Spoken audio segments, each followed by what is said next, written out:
Welcome back to 4 Wheel Finance. In this video, I'll be breaking down how much you need to make in order to afford a 2022 Ford Raptor.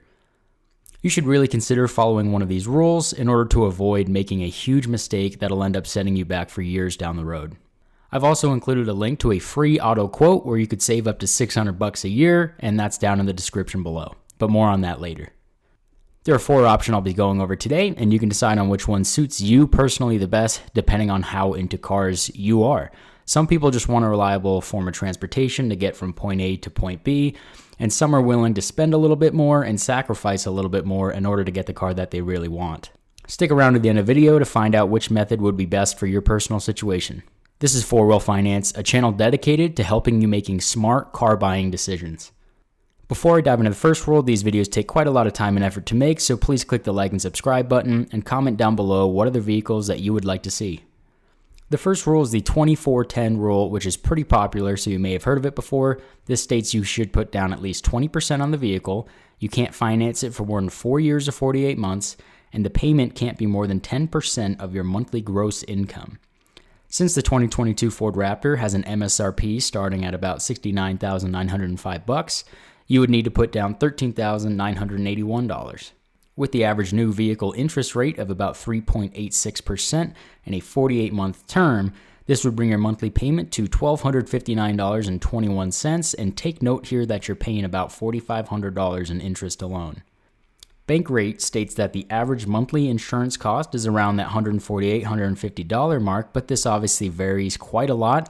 So use that smart financial link in the description there down below. Find out exactly how much it would cost for you to insure a vehicle such as this 2022 Ford Raptor. This would bring your monthly total to $1,407.21. And now back to that 24-10 rule, given your monthly cost would be $1,453, you would need a monthly gross income of $14,072.10, or 10 times what your monthly payment would be. This would add up to about $168,865 annually. Now, I encourage you to take a look at the opportunity cost here. If you were to just buy like a cheaper $10,000 or $20,000 car and put what would be your car payment of $1,259 in the market instead, over the course of 5 years and a relatively conservative 6% rate of return, this would turn into $87,923.09. Gaining over $10,000 in interest alone in just 5 years. If you were to continue this for maybe 10 years or even more, it would amount to $205,584, again at that only 6% rate of return. And just for a little bit of reference here, the stock market historically averages around 10% return per year, so that 6% estimate is relatively conservative. The next rule is the Dave Ramsey rule, and this states that you must have a 3 to 6 month emergency fund built up. The vehicle can't be more than 50% of your annual gross income, and you need to purchase it all in cash. Given that the 2022 Ford Raptor starts at that $70,000 mark, your annual gross income would need to be a minimum of $139,810. Now, there's pros and cons to buying a vehicle in cash. It's nice to not have to pay any interest, and your insurance would be a little bit lower if you bought it in cash, but obviously there's not a whole lot of people throwing around $70,000 to buy a Ford Raptor brand new. Those first 2 rules are a little tricky to achieve, and you would assume that the average person wouldn't be able to follow them, especially like a car or truck person, which is why I've come up with my own rule.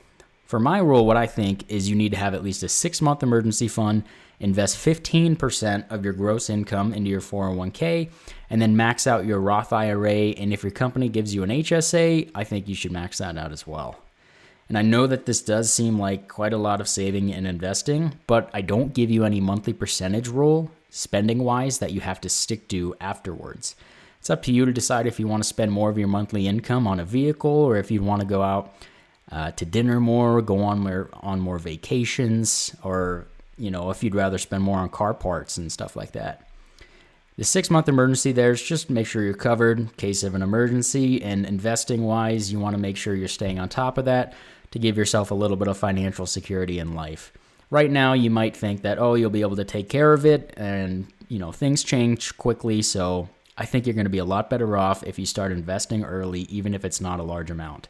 People say nothing's guaranteed, and that's definitely true. Nothing is guaranteed. And it's fun to, kind of live your life the way you want to now, but it's very difficult to put a value on having peace of mind for yourself or your family's future. My final rule here is the 1/10 rule, which was developed by Financial Samurai, very popular finance blog, so you might have heard of it before. Personally, I think a lot of people should follow this, especially if they're trying to build their wealth like rapidly, very quickly.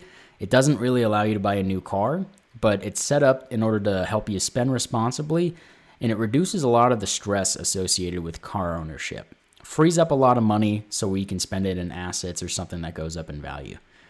It's very straightforward. It just says you can't spend more than 10% of your annual gross income on a vehicle. It could be new or old, but obviously it's going to be old for the majority of people.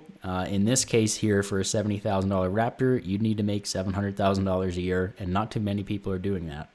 And you must own it for at least 5 years, but ideally more.